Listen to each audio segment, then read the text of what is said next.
For 19 years, I lived 2 blocks from here, and it's really a thrill to be back here, I have to tell you. It's great. And I love this store, and we spent a lot of time being here. True. So, I don't know how many of you have actually seen drag combing through the big wigs of show business. First of all, I want to say it is called drag because every book about drag must be named drag. Look it up, you'll see it. Go on bn.com, you'll find out. But anyway, there is no acknowledgments page in the book, if you look. And that is by design because I'm not grateful to anyone. Not true. Actually, I don't know why there is no acknowledgments page, other than I think we just wanted to get the book out there and we forgot along the way. But I would like to make up for that tonight. Now, the book would not have been possible without my publisher, Rob Perlman, who came to me 5 years ago and said, somebody needs to write a book on drag, and I think it should be you. My agent, Laura Dale, said, Rob is right, now go write the freaking thing. To the publicist, Ron Lange, is it Long or Lange, Ron? It's Lange. Lange, okay. It's also Ted Lange on the Love Boat, in case you don't know. Yeah, no, it is, it really is. To our publicist, Ron Lange, for getting the word out to everyone once I finally did write the book. I want to thank my husband, Jim Colucci. I want to thank my wife, Erica Berger. I want to thank my dog, Gabby. My dead parents who will not leave me alone. And my dear friends who are always there when they need a laugh, or a hug, or as the drag queens say, a serious read. I want to thank Joe Davidson, who shepherded the book along at every step of the way, the book's designer, Lynn Yeamans, who made drag look so beautiful, and it's really a beautiful book, and I had nothing much to do with it. To the many photographers who donated their work to the project, it would just be tight without you. To the cultural observers and critics who offered so much insight into pop culture history, and especially, I underline this 50 times in a pink highlighter, to the brilliant drag artists who agreed to share their stories, their words, and their brilliance with me. Thank you for letting me be drag hag #1 for as long as I can remember. I genuinely remain in awe of your talents. You are, no matter how artificial your appearance, the last in a long line of genuine entertainers. You are the true big wigs of show business, and I salute you.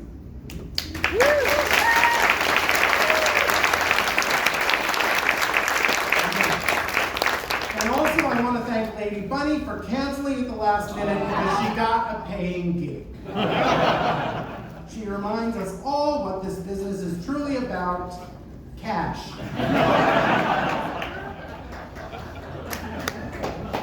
We've got a replacement. And it's a good one, too. So I want to read you a short chapter, and spoiler alert, it's the last chapter of drag combing through the big wigs of show business. It's called Eating Cleveland. And it begins with a quote from Michael Musto that says, "There are now more drag queens per square foot than there are Chipotles and TD banks." He's not wrong. And it begins this way. Michael Musto, the great chronicler of downtown New York, and no stranger to cross-dressing himself, nailed it in 2016 when he wrote an Out.com column headlined, "There are now officially too many drag queens running around." With measured alarm, this most incisive of LGBTQ pop culture commentators wrote, "My wish has come true, and I'm afraid. Everywhere you go, there are guys shaving, tucking, teasing, frosting, and trying to be funny." It's not quite the world he had wished for when he was shopping for oversized girl shoes at Lee's Mardi Gras, a now legendary cross-dressers emporium in Manhattan's then ungentrified meatpacking district. Or when he was photographed naked as Madonna in a parody of her sex book. It is too much. Like Audrey 2, the carnivorous plant in Little Shop of Horrors, drag has eaten Cleveland, and Des Moines, and Peoria, and New York, especially New York, and where you live. Drag has become so prevalent, in fact, that it's impossible to wrap your arms around what drag means, even if you're wearing batwing sleeves the size of a Jonathan Adler queen-size duvet.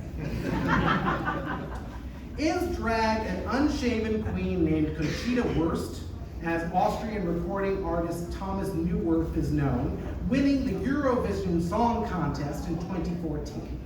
Or is drag the shaved-headed, Tony-winning actor Dennis O'Hare playing a chrome-domed Liz Taylor on American Horror Story in 2015? Is drag a Golden Girls parody performed in the basement of a Mexican restaurant in Los Angeles?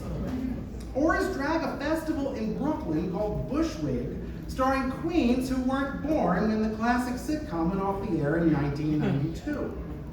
Is drag two octogenarian cross-dressers slugging it out for the Guinness World Records title of World's Oldest Drag Queen?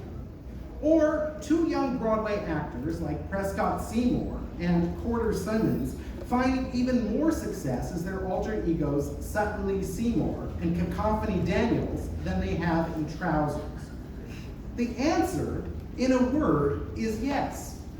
Drag is all of those things and so much more. Nowhere was the scope of this drag cornucopia any clearer than at the Los Angeles Convention Center on a late April morning in 2017. That day, thousands of people, young and not so young, in and out of drag, turned out for the third edition of RuPaul's Drag Con, a hugely popular annual event put together by World of Wonder, the production team behind Drag Race. From morning until night in the vast exhibition space, hundreds of retailers peddled their drag-related wares, from wigs and heels to vegan drag queen cookbooks and photorealist drag queen shower curtains. In booths arranged along both sides, rows named Death Drop Alley and Lacefront Boulevard, while performers from all sissy that walks of drag interacted with their fans. Frank Marino, who has been impersonating Joan Rivers in Las Vegas for more than 30 years, was perched on a lame settee in model jeans and gold Versace high tops, taking pictures of a young Asian woman, while Larry Edwards, also known as Hot Chocolate, the best Tina Turner impersonator in the business, modeled geisha garb over her shoulder. Valentina, the alter ego of James Andrew Leyva, an LA kid who had been doing drag for only 10 months before he began competing on the 9th season of Drag Race in 2017, was drawing a crowd of screaming well-wishers in another corner.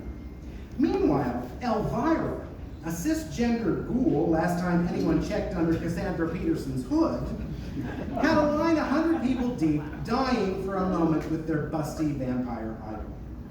Glitter-bearded men, some bear-shaped, some bare-assed, were buying t-shirts with the late great Divine on them in a booth that doubled as a mini museum to the man-born Harris Glenn Milstead.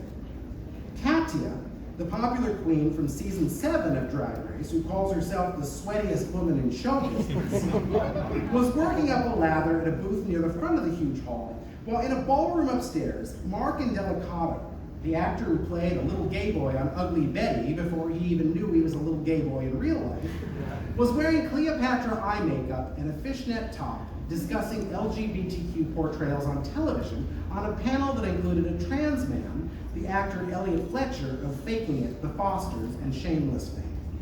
That day at DragCon, there were go-go boys who'd been grinding all day in the same schvitzy-studded jockstraps they'd had on since the morning.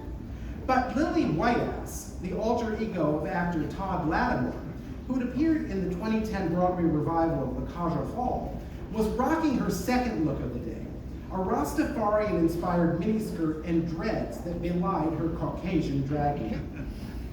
Early that evening, as spent DragCon attendees were sashaying away, their feet sore from walking in heels for 8 hours, I snapped a picture of the back of a drag queen wearing a potted urn on her head and square-trimmed shrubbery for shoulder pads.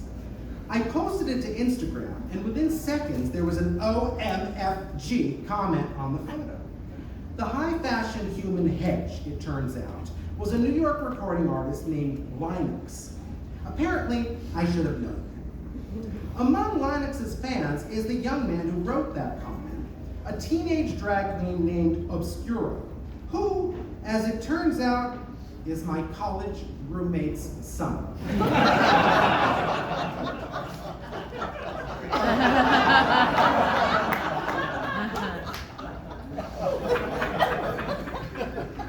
He is developing a following of his own via social media and drag competitions in his native New York City. If he has his way, Obscura won't be Obscura for very long. Michael Musto may have been right. There are too many drag queens in the 21st century to keep up with. But the great pianist Liberace, a sort of drag queen in his own unique way, was also right when he quoted his friend Mae West, a female drag queen if ever there were one. She liked to say, too much of a good thing can be wonderful. It turns out, in the right outfit, too much of a good thing can be not only wonderful, but also downright sickening.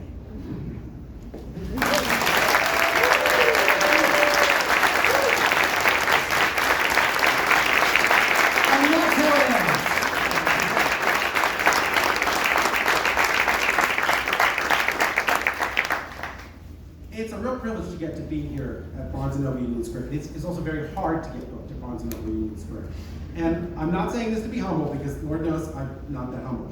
But the reason I'm standing here is because of the people who are standing behind that biography bookcase. And I'm going to welcome them out one by one, and you're in for a huge treat.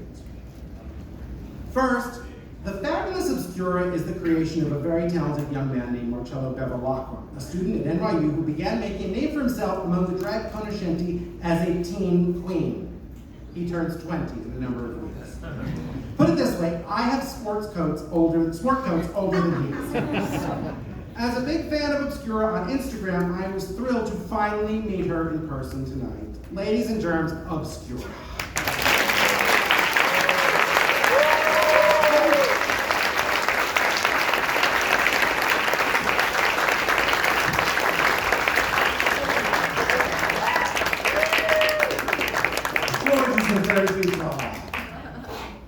Now, our next panelist, Miss Peggy Lee may be the alter ego of Chuck Sweeney, but I'm not sure. Although he is one of the most talented female impersonators in the business, I have never seen them together. Chuck Sweeney may be the alter ego of Miss Peggy Lee, in fact. In any case, she is the genuine article, and she does give me fever, baby. And she'll be doing that all summer long with another Lee, Liberace, in a show called Lee Squared at Pilgrim House in Provincetown. Please welcome the inimitable Miss Peggy Lee.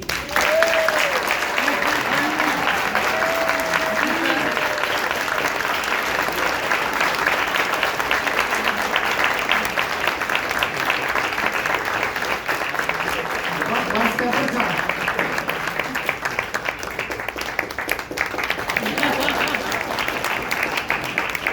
Not dead at all.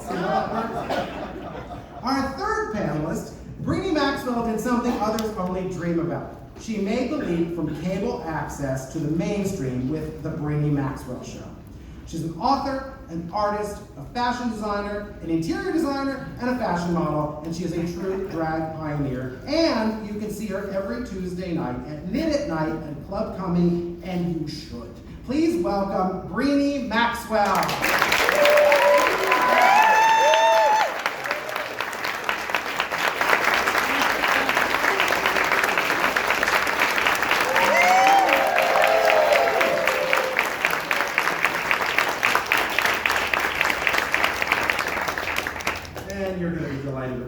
Finally, our fourth panelist is truly legendary. I have been lucky enough to have followed his and her career since the late 1980s. From the club called The Tunnel to Town Hall, she has never failed to mesmerize. She, of course, is Lypsinka. Now, as I write in the book, to say that Lypsinka lip syncs is like saying Picasso paints. Nobody does it better than Lypsinka. She's truly that good. Her creator, actor, writer, performer Jon Epperson is no less captivating no matter what he's wearing. Please welcome Jon Lypsinka Epperson.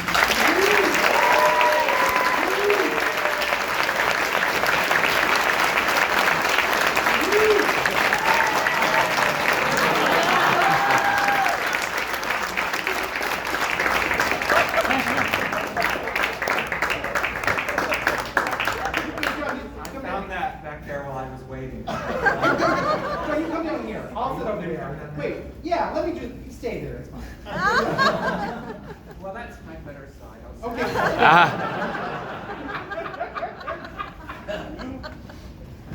Oh my goodness.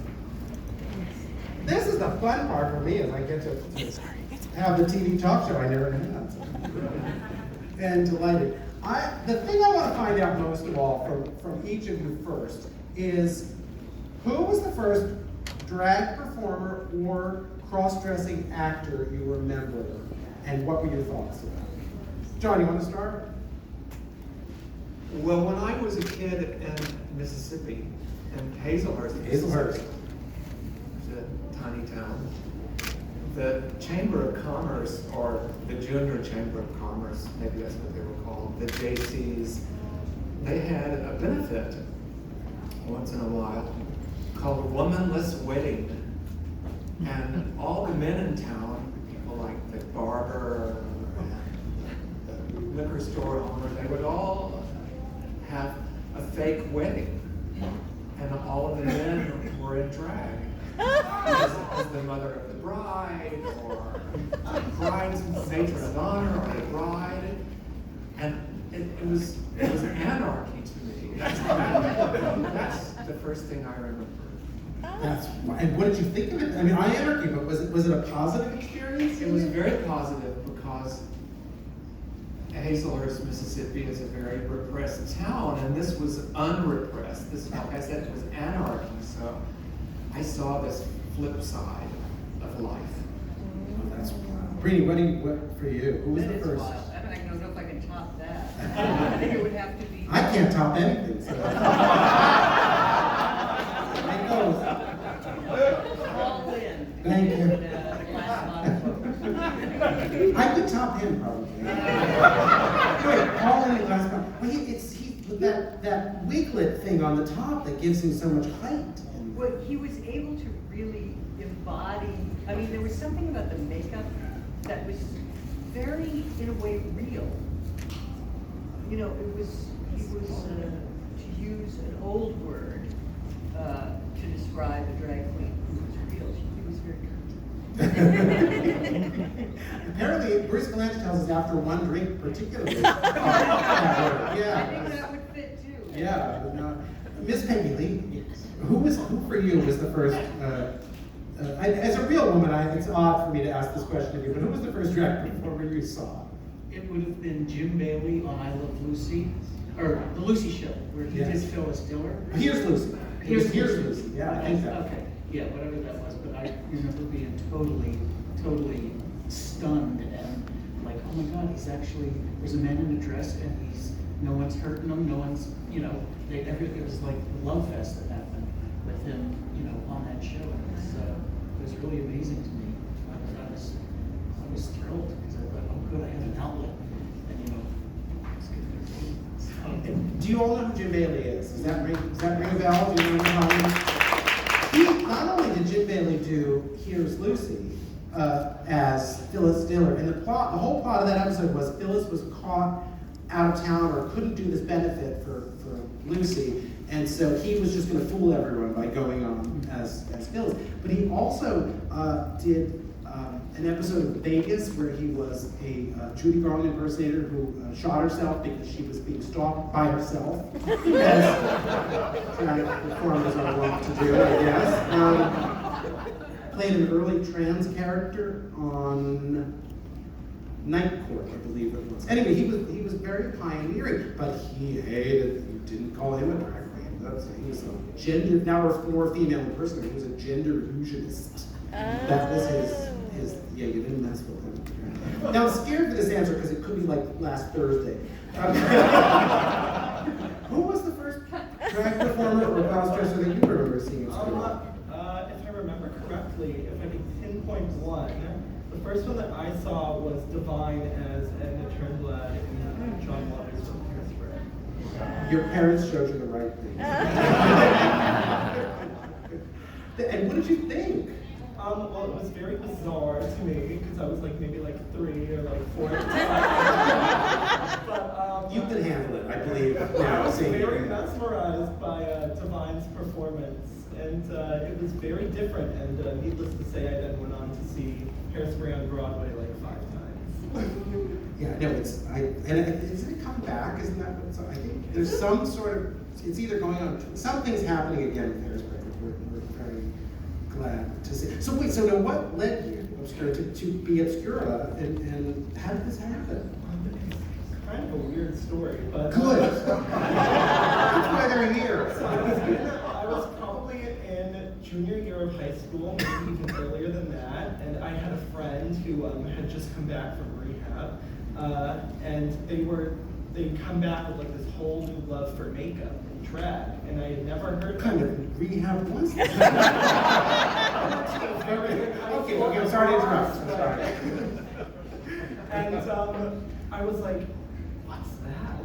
Like I remembered drag from my childhood. You know, obviously my mother had shown me a lot of drag, and I had never heard of RuPaul's. I mean, I'd seen the commercials, but I'd never seen RuPaul's Drag Race. So I started to watch it, and then I had my friend put me in drag, and it kind of like came from that. Like I needed a name, of course. So because like out of drag, I'm a photographer and filmmaker, I wanted something that was kind of camera based. So I decided to choose the name Obscura because when I was at Santa Monica Pier, there's this huge sign that says Camera Obscura, and it's the name of it I chose. I love that. How did Miss Peggy, not the real Miss Peggy, how did you come to be Miss Peggy Lee? How did the sweet man named Chuck Speedy become Miss Peggy Lee? It was the winter of, I think, '88, and she was at the ballroom, the other club thing. here called the Ballroom, and I went with my partner at the time, and it was just specifically to see her, but I still had visions in my mind of Merv Griffin and all of those shows where she was beautiful and had paddle curls and yards of fabric, and she came out on stage at the Ballroom, and she was basically, in a white Cleopatra wig, wacky, crystal glasses, and at first I thought it was Jim Bailey. I was like, that's not me. We're being good wrong.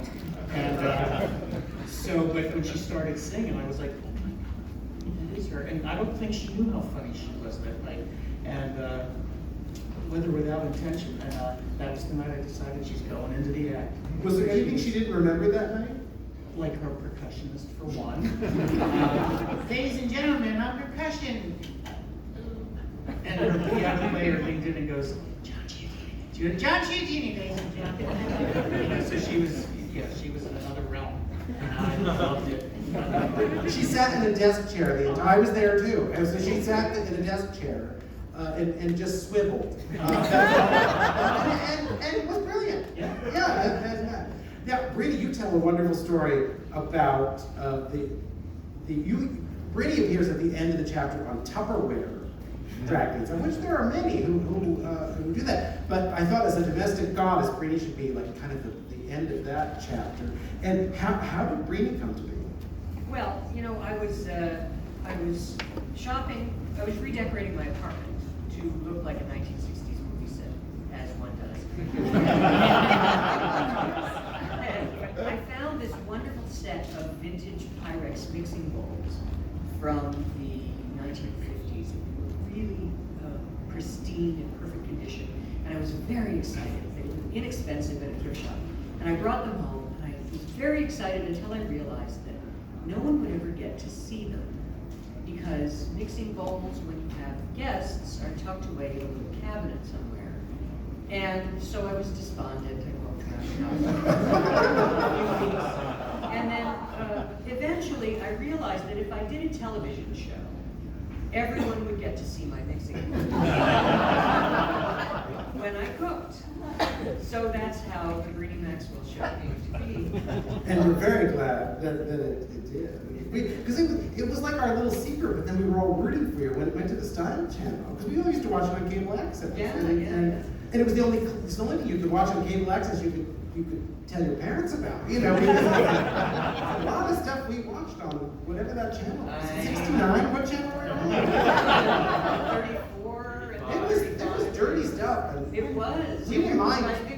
I think we were the lead-in for Robin Bird. Oh. And Robin Bird was the reason we didn't mind paying thousands of dollars a month for rent. At least we could get Chinese food in 15 minutes and watch naked people dance to Pump It Up by Elvis Costello. Joey Stefano, you all remember it, I know. John, what about Lypsinka? Because you not only did you arrive at exactly the right moment, you kind of are one of the architects of that whole East Village thing that we talk about historically now. But before that, you have to tell a great story in the book about putting the power of putting on a dress. I don't remember the story. How about, do you remember the East Village? We can just start there. No, because you tell a story about appearing in John Sex's show, and it was the first public performance for Lypsinka. Oh, yeah. Well, there's so many answers to why Lypsinka came to be. I think one is at the end of Gypsy, when Gypsy Rosalie says to her mother, "Mama, why did you do it?" And Rose says, "I guess I just wanted to be noticed." And I think everybody wants to be noticed, right? So I guess I thought when I was a kid, okay, that if I'm an actor, then I'll be noticed. And I suppose I wasn't noticed enough as a kid. And I got to New York, and the traditional way of being an actor was too frightening to me. I hadn't been trained for it. Nowadays, kids go to college and they're trained how to go to an audition, but I had no training like that. So I was too frightened to do the traditional route. And then I started to realize, in the East Village and clubs, I could do my own thing and be noticed, and it'll just happen like that, and I won't have to go to an audition, right? So there was this place called Club 57 in the basement of a Polish church at 57 St. Mark's Place. This was before the Pyramid Club, and I became a member there. And if you were a member, you got a newsletter every month. And the newsletter arrived and it said, if you want to be in Jon Sex's show called Acts of Live Art, call this number, which was John's phone number. So I called and I left a message. And didn't hear back from him. And then the day before the show, he called me and I said, but that was weeks ago. You're just calling me now. I don't have time to get it together. Oh, but I need you. Well, this is the way things were done. So I quickly pulled a couple of numbers together and a couple of outfits together, and I went and did it. First time I lip-synced in public. And a couple of years ago, found out that there was a photographer in the venue that night who took pictures of all of us. And this picture of me was on display at the Museum of the City of New York. Almost 40 years later, had no idea that there was even a photographer there, that anyone was documenting this thing. There it is. I don't know if you've seen John perform as Lypsinka. If you have, yes? Yeah, of course.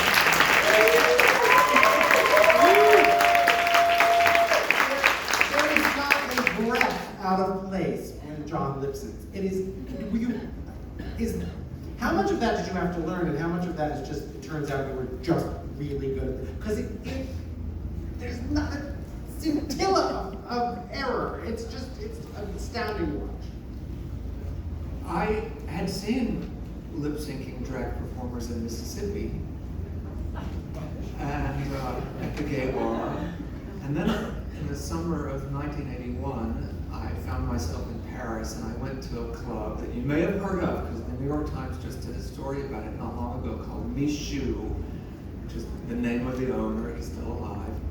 And at Michoud, it's in the Pigalle neighborhood. You go and you order your meal, and you tell the waiter what you want, and then the food arrives.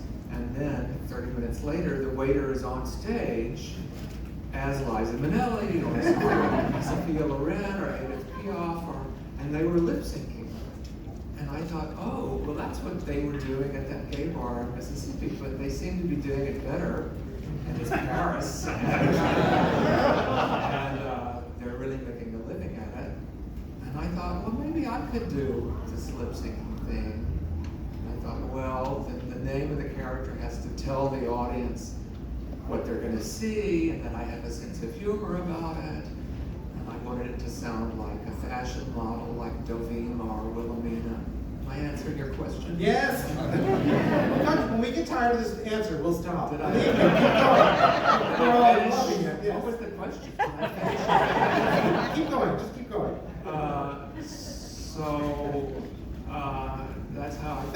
That's how I created the name. So the name is also the act. Oh, you were asking about Actual precision. Well, I was trained to be a classical musician, and I thought, I guess I could do this. You know, it's even the pauses to me are like music. You know, counting in my head. But I've learned tricks of the trade. There's monitors. There's no monitors up here, but there's not monitors on the stage or somewhere near me. They're blaring back what I'm lip syncing to. So Is that good when they're there? yeah, okay. because then I can, then I know that I'm on the money. And you are always. I mean, that it's just. So, it's a quick yes or no. When you see someone lip syncing badly, does it make you want to pull your hair out?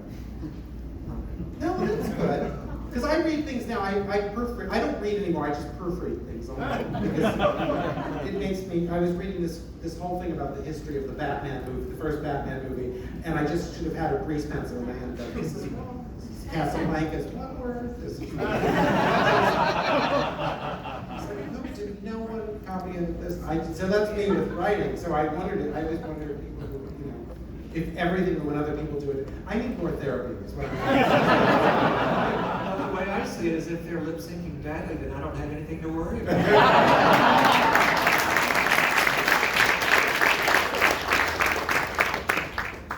Brini, people have called you like the Martha Stewart of drag. Now, I don't know if that's fair, if you like that, but was doing what you did just pioneering? Was it that, did people get what you were trying to do when you were doing the show? Well, actually, there was another drag queen doing a cooking show on public access when I started, and she was terrible. There was no novice, there was nothing there. And so I decided that I wanted to do that, but I wanted to combine the idea of a lifestyle service show, which is what those are called in the industry, and a sitcom. So that's why I had my sidekick character, Mary Ellen, who came in, and she was the sort of voice of reason to my persnicketyness about things, and I was the sophisticated, and she was the. It gave, even if you didn't want to learn how to make whatever recipe I was making or do the craft that I was doing, there was another layer that you could enjoy when watching the show. And I thought it would be a trend. It hasn't turned out to be a trend. But I think it's compelling, and we had good response to it, so. Well, someone did say to me recently, they said there would be no Amy Sedaris show were it not for Brini Maxwell. So great.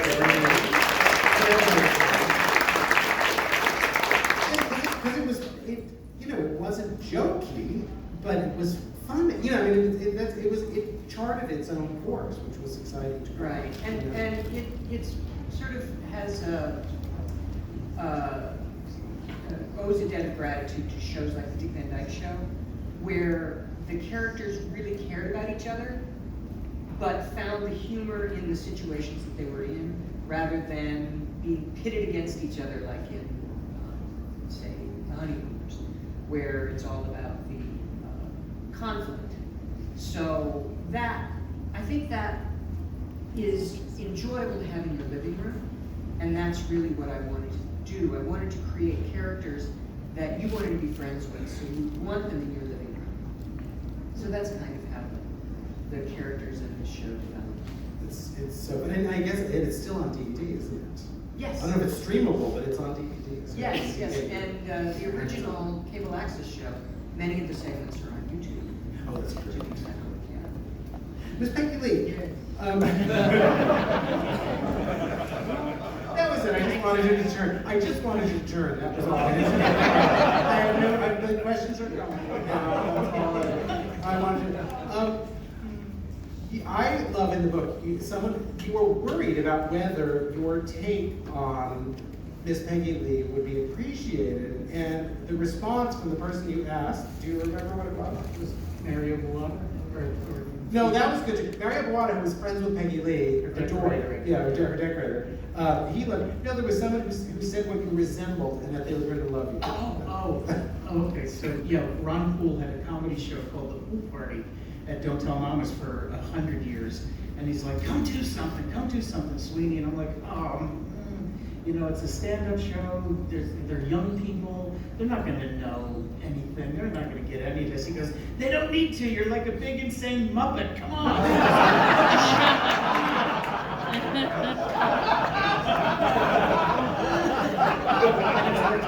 It's working like that. This crazy Muppet. Well, if we're going to say Amy Sedaris wouldn't exist, Gwen Stefani wouldn't exist without you. How did she?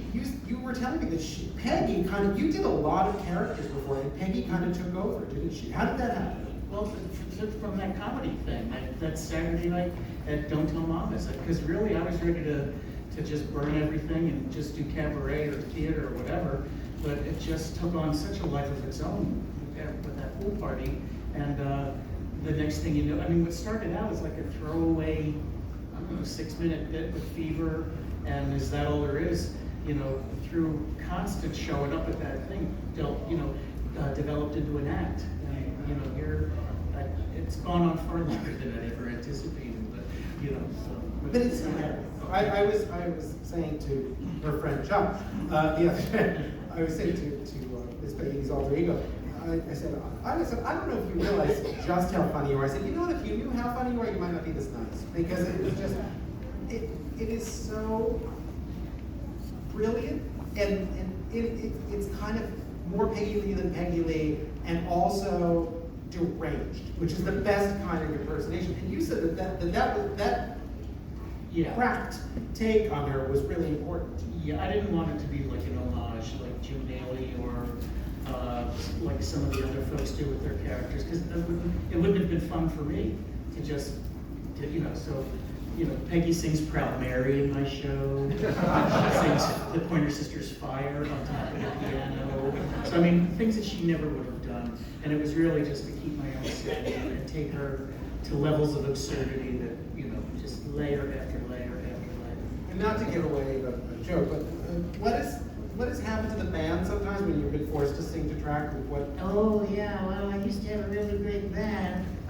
But, times being what they are, they were sideswiped on the George Washington Bridge in the van they were traveling in and went over into the river, and there they are, It's always something. But I am a professional. When I make a commitment, I show up. That's the kind of girl I am. So I'm going to sing for you this evening, live to track, okay? For the one or two of you who are in the industry, what that means is I'll be singing live, okay, to a track.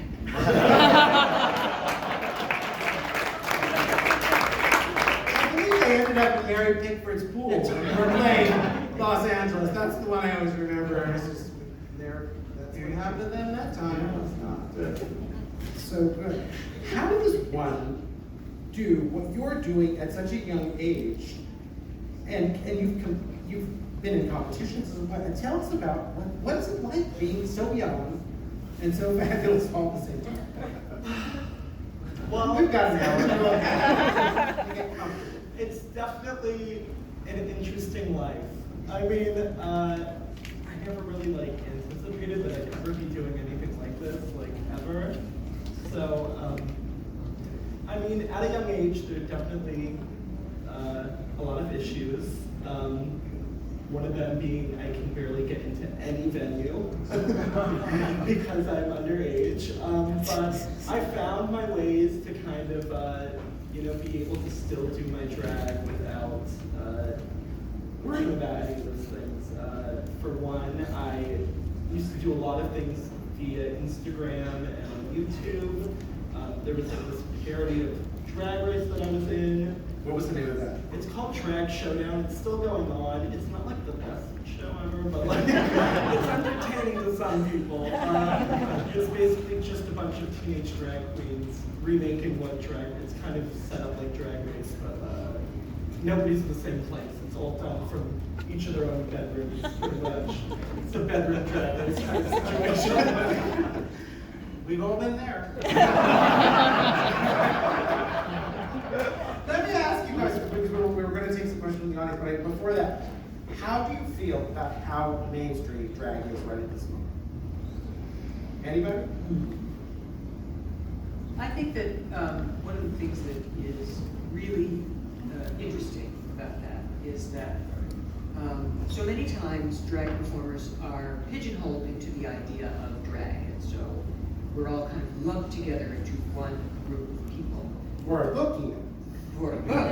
Well, no, I mean, you have sort of pointed up what the future of drag could be, which is diversification of the individual's contribution to it, where they are perhaps not defined by doing drag because of the direction we're going in society with gender and the direction of people being non-binary and stuff like that.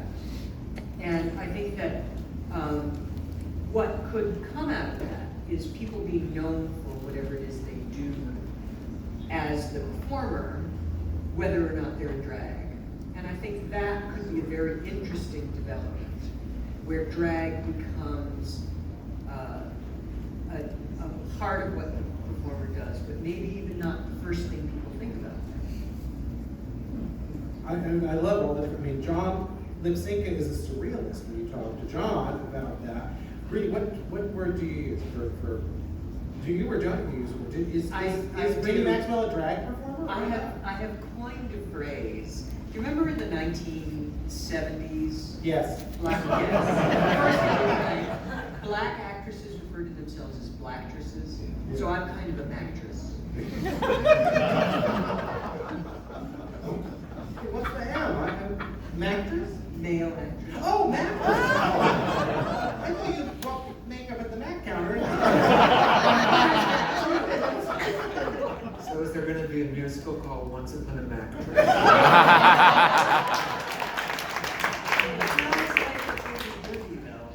Yes, it does. Miss Peggy, do you say female impersonator, or what do you say? I say whatever you want to call me as long as we get paid. That's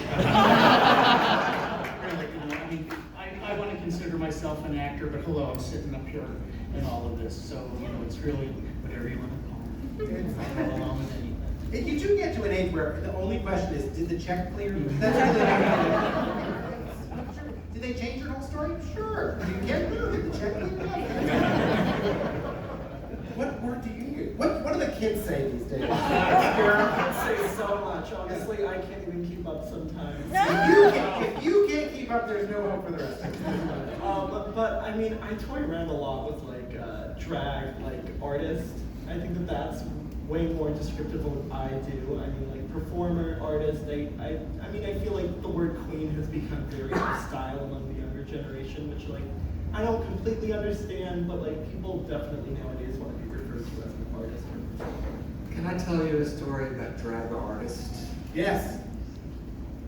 I don't like drag queen because I'm old enough to remember when that was a disparaging remark. And there's a movie from the 70s called Outrageous that you can see for free on YouTube, where Greg Russell says to his female roommate, do you know what it's like for a really good-looking guy to look at you and all he sees is drag queen? And he says it in that nasty way.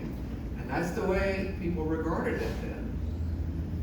And I've had that term flung at me by gay people, female and male gay people, as an epithet. But this is my story about drag artists. Remember that movie Flawless, directed by Joel Schumacher with Philip Seymour Hoffman? Yes. Remember that movie? He was the neighbor of Robert De Niro. Thank you. Right, who was a cop, right? He had a stroke, and Philip Seymour Hoffman was teaching him piano lessons. Is that right? Singing lessons. Well, Joel Schumacher was the director, I don't remember if Joel actually contacted me, but somebody did, and they said, we would like for you to come for a meeting. They said, it's not an audition, it's just a meeting. So I went, and it wasn't an audition per se, in as much as that I did not have to read lines from the script. But the casting director was there, so we sat and we talked, and I told Joel about my feelings about the term drag queen. And he said, what do you call yourself? And I said, well, I call myself a drag performer or a drag entertainer, or if you're really kind, you could call me a drag artist. Now this was 20 years ago, right? And I went to see the movie, and in the movie, Philip Seymour Hoffman says to Robert De Niro, I'm a drag artist. And then later on, when Philip Seymour Hoffman's character is falling down drunk and Robert De Niro is helping him, and Hoffman says, you know, I called myself a drag artist. I'm not. I'm a drag queen. And I thought, he took that from my interview. Put it in the script. And I'm still pissed off. 20 years later, so I'm telling you guys that story. And now, that's how the word artist has changed in 20 years. Now you can say that, and people don't make jokes like that. Well, these people to my left are truly artists, and let's give it up for them.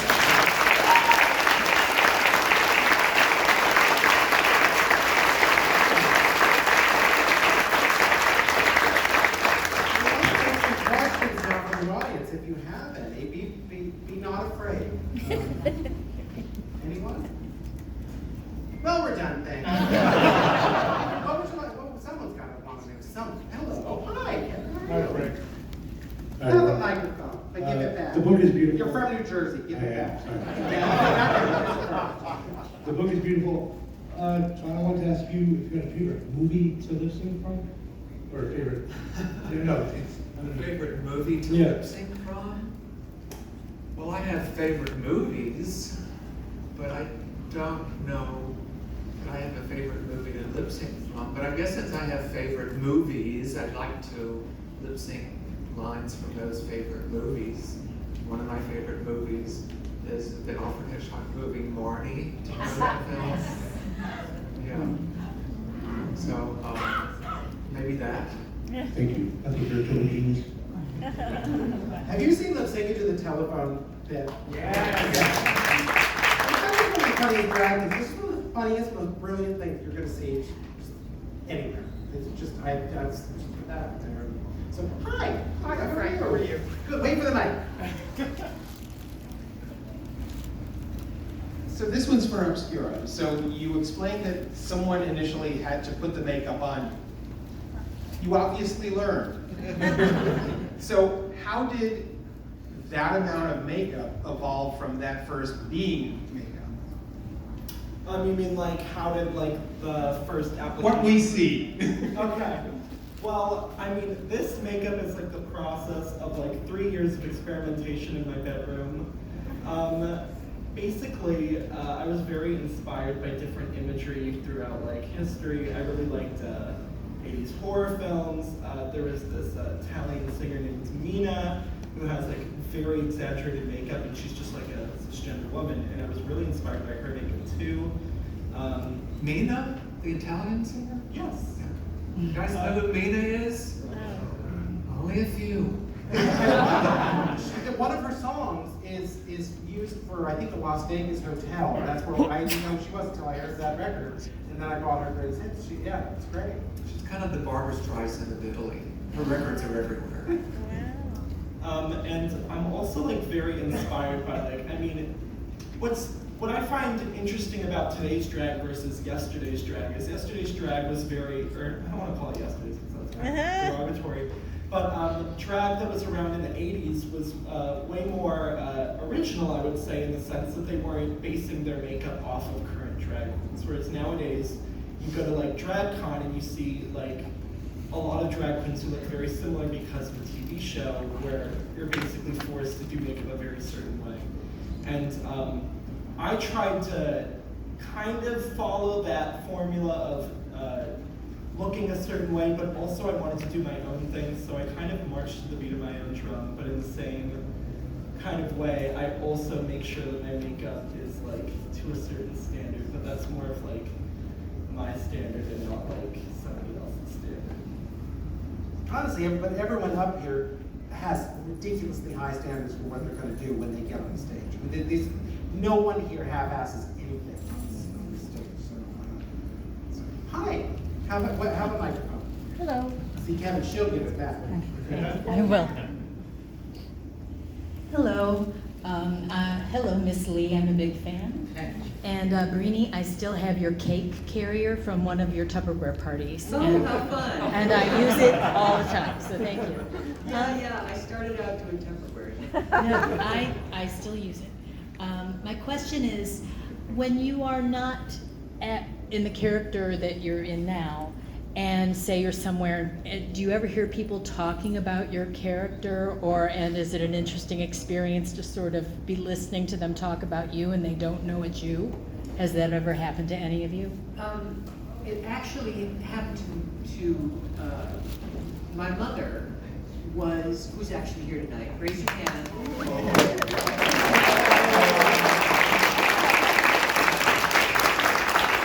She was instrumental in helping me create the original cable access television show.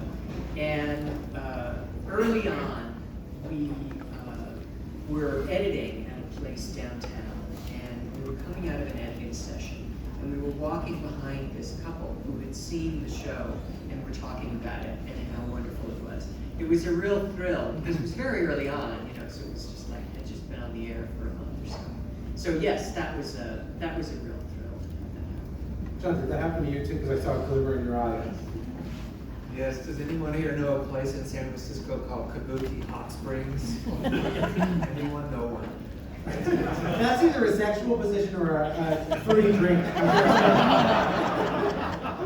Well, I think at one time sex used to happen. After fruity drink? It's a very nice. Do you know Japantown in San Francisco? One person. Well, there's this really nice place it's a place with like hot baths you can get to, and saunas and steam rooms, and you can get a massage. It's a very nice place. It's not co-ed.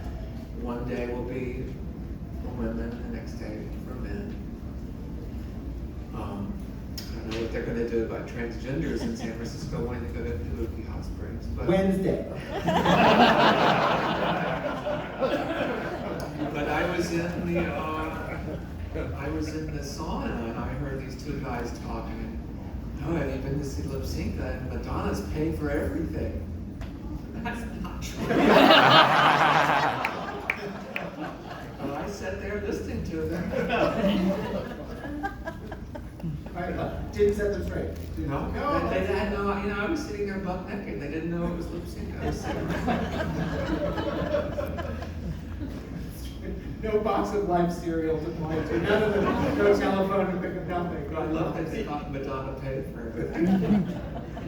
She's paying for tonight. This is sponsored by the Madam Maxwell.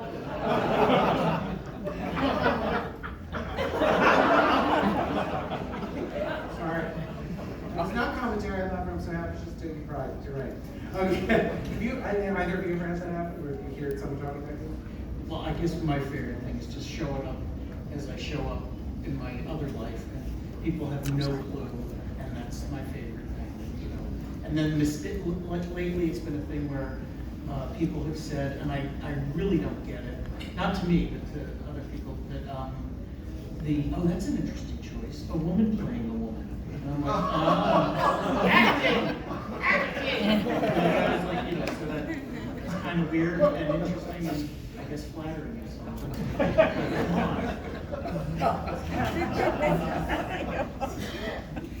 It turns out it's a fella. Any other questions? I hope. There we go. I'm sort of political, and without You bring naming- this room down. Okay.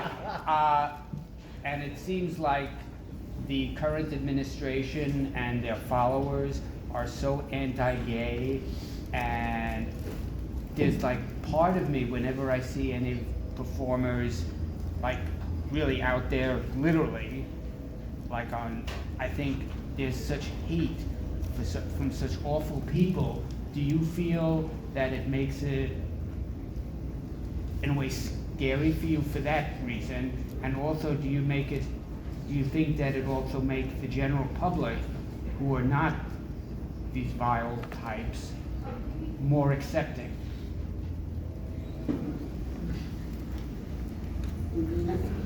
We were talking about something a little while ago.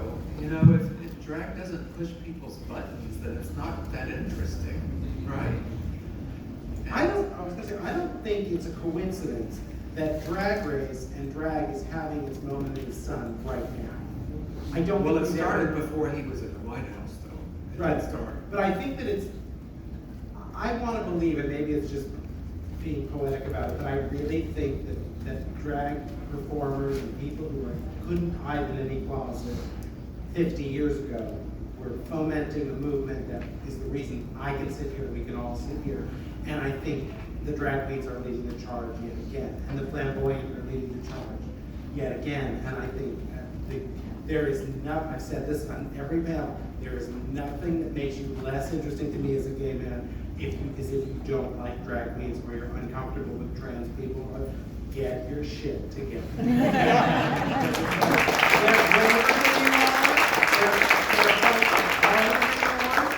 And you do not get to act like they don't belong, because they're the reason you're getting married, you're shopping in a store that's full of rainbow crap, okay? It's like, you owe them and treat them with the respect they deserve. So you're acknowledging that there are gay men who look down on drag performers? Yes!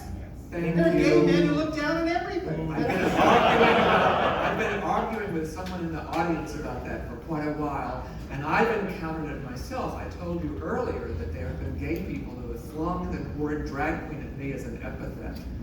And I think there are gay men who look down on drag performers the way there are men who look down on women. Shame on them. Well, isn't that what they always say about why homophobia exists? Because the guys who are beating us up don't like women. That's why they don't like gay guys, because we're more feminine. And supposedly, not always, obviously, but that is often, there is a feeling that misogyny is at the root of homophobia. And it's probably true. Well, I think that these gay men who look down on drag performers don't even realize that they're doing it. I think for a lot of them it's actually subconscious. They don't know that they're doing it. They don't know that it relates to their own internalized homophobia and their own self-loathing. But back to Mr. Trump. I said to Sasha Velour, because she and I did a panel discussion at the last DragCon in New York, and I said, and I still feel this way, that one of the reasons this drag movement is happening is I think it's a reaction to the so-called conservative movement. I think so too. And thank heaven for that. No, I really, I mean, I have my issues. No one likes social media more than I do. I love it. But there are things that I now think, you know what, that's so evil, you text that to your best friend. It's like, your best friend gets the really negative stuff. When you're being a horror, and we all love to do that, it's like, no one needs to know that you couldn't get past one episode of Pose, and what a ripoff of Paris's Burn. Shut up, okay? No one needs that from you. If you like something, put it out there and say it's wonderful. No one thinks you're cool because, actually some people do think you're cool. You don't want them in your life. The people who like all that negativity, you don't need them. I read stuff. I couldn't get past one episode. Somebody wrote that. I couldn't pass one episode of Pose, and I was like, how do you think Jenny Livingston, who made the documentary, feels when the check comes on Fridays as a consultant? You think she's mad that Pose is using that as a starting point for stories? I don't think so. Ryan Murphy is such a, well, do you think we'd be talking about Dorian Corey today because of a storyline last night about a drag queen with a mummy in her closet? It's like, no, we wouldn't be talking about that. So you can have your issues with people, but you could shut up too, and that wouldn't be so bad.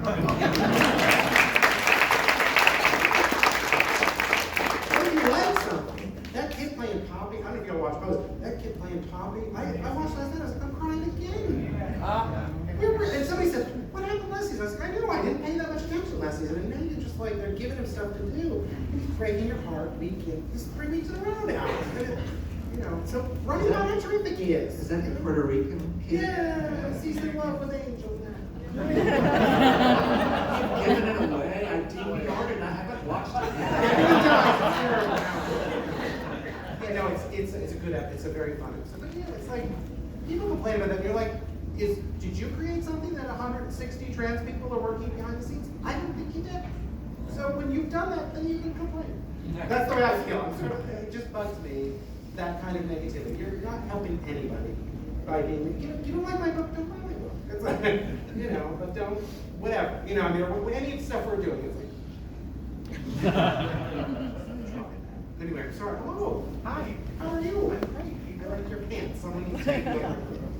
You know, there are bigger fun. Video. We compare pants when we see Yes, each Bill. other. I actually wanted to find out who was the first drag queen that you saw that influenced you. You asked the panel, but you didn't answer that yourself. This is not, I don't mean this to sound glib or funny or whatever, but I was 3 years old. I watched the episode. The Munsters was my favorite show. It is my favorite show. I still binge watch. I love it. Herman Munster is an episode. He gets hit by a bolt of electricity in Grandpa's laboratory. Wakes up and has Fred Gwynn out of the Frankenstein baby. The family hates him and tries to get plastic surgery because they hate his lips. They want him to make Frankenstein. So the doctor, I think in that episode it's John DeLuise, I believe that.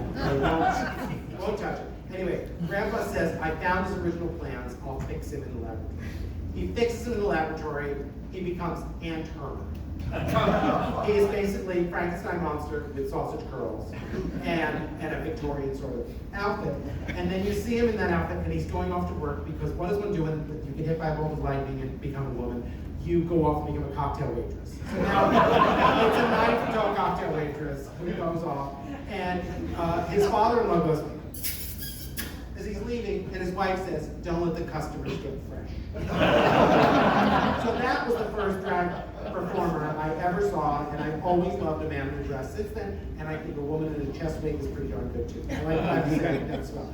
In terms of drag performers, Flip Wilson doing Geraldine was a revelation, and I realized in doing the research, what was different about that was, the entire, from the beginning of television with Milton Berle, it was get the ugliest, hairiest man, put him in a dress, and that will be the shtick, and then a straight guy will fall in love with him. And the sight gag will be 1 step, 2 step, fall over the ankle off the heel that you can't walk. It's the same in everything. And then along comes Flip Wilson, and Geraldine is pretty, wears Poochie, has a boyfriend named Killer, almost gets married to O.J. Simpson in an episode, and she dodges that bullet. It's actually a knife she dodged, but so, you know, she was pretty and didn't take shit, and that was what was so exciting about that character. She was kind of a feminist, and because it's a weird world in the 70s, there's an episode with Bing Crosby as a Shriner. And she's the waitress, and I don't know if she's a Playboy bunny in that one, but she's cute, whatever she is. And he says, I see it, but I don't believe it. And she said, well, you better believe it, because you're not going to see it. That is so different than everything that led up to that character. It was, you know, Milton Berle with the meatiest tuck in Hollywood, by the way. But,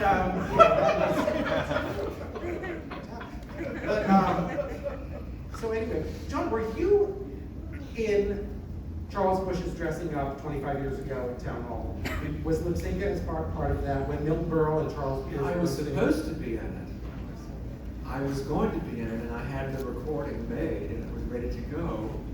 And I was cast in a movie with Dennis Hopper called Witch Hunt that was filming at the same time.